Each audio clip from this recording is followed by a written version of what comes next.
સુરત જિલ્લાના કોસંબા નજીક આવેલ ખરજ ગામે સ્થિત શ્રી દત્તાત્રેય આશ્રમ ખાતે દત્ત જયંતીની શ્રદ્ધાભેર ઉજવણી કરવામાં આવી હતી। સુરત જિલ્લાના કોસંબા નજીક આવેલા ખરજ ગામે દત્તાત્રેય આશ્રમ ખાતે દત્ત જયંતીની ઉજવણી ખૂબ જ ધામધૂમપૂર્વક કરવામાં આવી હતી। આશ્રમના સ્થાપક આચાર્ય ભાવિન પંડ્યા, આચાર્ય મનનભાઈ પંડ્યા દ્વારા આયોજિત આ ધાર્મિક કાર્યક્રમમાં સુરત અને ભરૂચ જિલ્લાના હજારો ભક્તોએ મોટી સંખ્યામાં હાજરી આપી હતી। આ કાર્યક્રમમાં ઉપસ્થિત ભક્તોએ એક કોરા કાગળમાં પોતાના મનની ઈચ્છા, મનોકામના અથવા તો સમસ્યા અંગેની અરજી લખી હતી। આ અરજીને ભક્તોએ હવનકુંડમાં શ્રીફળની સાથે હોમી દીધી હતી। આમ અનોખી દત્તાશ્રય અરજી પરંપરા આ ઉજવણીનું મુખ્ય આકર્ષણ રહ્યું હતું। ભક્તોનું દ્રઢ માનવું છે કે આ રીતે કરવામાં આવેલી અરજી સીધી ભગવાન દત્તના શરણોમાં પહોંચે છે અને તેમની મનોકામનાઓ પૂર્ણ થાય છે। આશ્રમના સ્થાપક આચાર્ય મનનભાઈ પંડ્યાએ જણાવ્યું હતું કે છેલ્લા 10 વર્ષથી દત્તાશ્રય આશ્રમમાં આ અરજી પ્રથા ચાલી રહી છે। જ્યારે મનની વાત કોઈને કહી શકાતી નથી ત્યારે સ્વયં દત્ત ભગવાન સુધી આપણો અવાજ પહોંચે છે। આનાથી સુખમય જીવનની પ્રાપ્તિ થાય છે, નકારાત્મક ઉર્જા દૂર થાય છે, આરોગ્ય સારું રહે છે અને હિન્દુ સનાતન વૈદિક સંસ્કૃતિ આગળ વધે છે। તો અન્નકૂટ અને મહાપ્રસાદનું પણ આયોજન દત્ત જયંતિ નિમિત્તે સવારથી જ આશ્રમ ખાતે કરવામાં આવ્યું હતું, જેમાં ભક્તોએ ઘરેથી વિવિધ વાનગીઓ બનાવીને ભગવાનને ધરાવી હતી। આ ઉપરાંત ભક્તો માટે સામૂહિક આરતી અને મહાપ્રસાદનું પણ આયોજન કરવામાં આવ્યું હતું।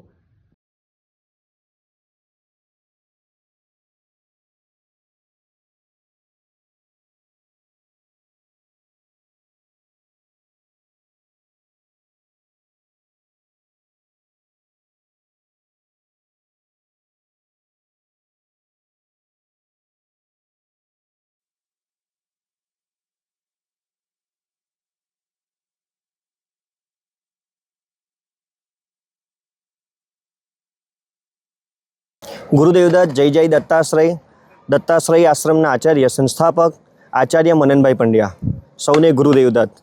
આજે પવિત્ર માર્ગશીર્ષ માસે દત્તાશ્રય આશ્રમમાં દત્ત જયંતિ ખૂબ ધામધૂમપૂર્વક ઉજવાઈ રહ્યો છે। સવારથી ઘણું ભક્તોનું ઘોડાપુર ચાલી રહ્યું છે। દત્તાશ્રય આશ્રમમાં ખૂબ મન વાંછિત ફળની પ્રાપ્તિ થાય છે, દરેકનું કલ્યાણ થાય છે। એ હેતુથી સવારે અન્નકૂટનું ખૂબ જ ભાવપૂર્વક આયોજન કરવામાં આવ્યું હતું। ઘરે ઘરેથી વાનગીઓ બનાવીને ભગવાનને જમાડવામાં આવ્યા હતા। પણ અત્યારે જે ચાલી રહ્યું છે મહોત્સવ સ્વરૂપી મેઇન દત્તાશ્રયમાં અરજી ચાલી રહી છે। છેલ્લા 10 વર્ષથી દત્તાશ્રય આશ્રમમાં અરજી કહેતા પ્રાર્થના, ભગવાનને મનની પ્રાર્થના પહોંચે, આપણે કહીએ તો કોને કહીએ એવું કહી શકાય, તો એ સ્વયં દત્ત ભગવાન સુધી એ આપણો અવાજ, આપણા મનની વાત પહોંચી શકે, મનવાંછિત ફળની પ્રાપ્તિ થાય, નકારાત્મક ઉર્જા દૂર થાય અને સુખમયની પ્રાપ્તિ થાય, આયુ આરોગ્ય સારું રહે, સમાજ કલ્યાણ હેતુ કાર્યો થતા રહે, ગાય માતાની સેવા થતી રહે અને હિન્દુ સનાતન વૈદિક સંસ્કૃતિ આપણી આગળ વધતી રહે અને નાના નાના બાળકોમાં દરેકના ઘરે ભક્તિ આગળ વધતી રહે, એ હેતુથી અહીંયા સામૂહિક અરજી એટલે પ્રાર્થના કરવામાં આવે છે અને શ્રીફળ સ્વરૂપી વૈદિક બ્રાહ્મણો સાથે આના યજ્ઞ કરવામાં આવે છે। તો ચોક્કસથી ખૂબ આનંદ ઉત્સાહ સાથે અહીંયા ભક્તોએ ખૂબ આનંદ સાથે અરજી કરી છે અને ચોક્કસથી ભગવાન દરેકના કલ્યાણકારી કાર્ય કરે જ છે અને આગળ પણ આવા ઉત્સવો થતા રહે છે। આપ પણ જોડાઓ, દત્તાશ્રયમાં આવતા રહો અને દત્ત જયંતિની ખૂબ ખૂબ શુભકામનાઓ। ગુરુદેવદત્ત જય જય દત્તાશ્રય। ખૂબ જ આનંદની વાત છે આજે દત્ત જયંતિ મહોત્સવ અને દત્ત જયંતિમાં અહીંયા અનેક ઉત્સવો ભેગા થયા ને કરીએ છીએ। આ આશ્રમની 10,000થી વધારે ભક્તજનો જોડાયા છે અને આ ભક્તજનોના જીવનમાં દત્ત ભગવાનની કૃપા મળે, સાત્વિક, રાજસિક અને તામસિક ત્રણે જે તત્વ છે તે બધાના જીવનમાં આશીર્વાદ રૂપી રહે એવી ભાવના સાથે આ આશ્રમમાં અનેક યજ્ઞો થયા છે। પણ આજે એક અરજી યજ્ઞ જે બધા જ ભેગા મળીને આ મહાયજ્ઞ કુંડમાં હજારો શ્રીફળની આહુતિઓ પ્રદાન કરશે। બધા જ શ્રીફળો દ્વારા અરજી થાય છે અને એ અરજી થકી બધાના કાર્ય અહીંયા છેલ્લા 10 વર્ષથી થાય છે।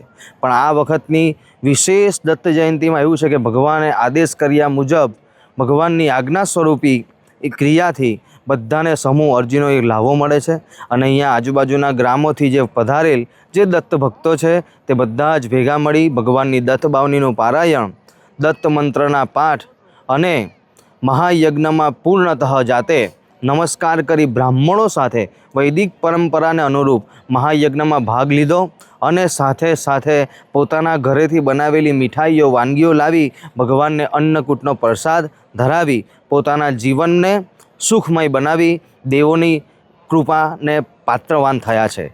ગુરુદેવ દત્ત. જય જય દત્તાશ્રય.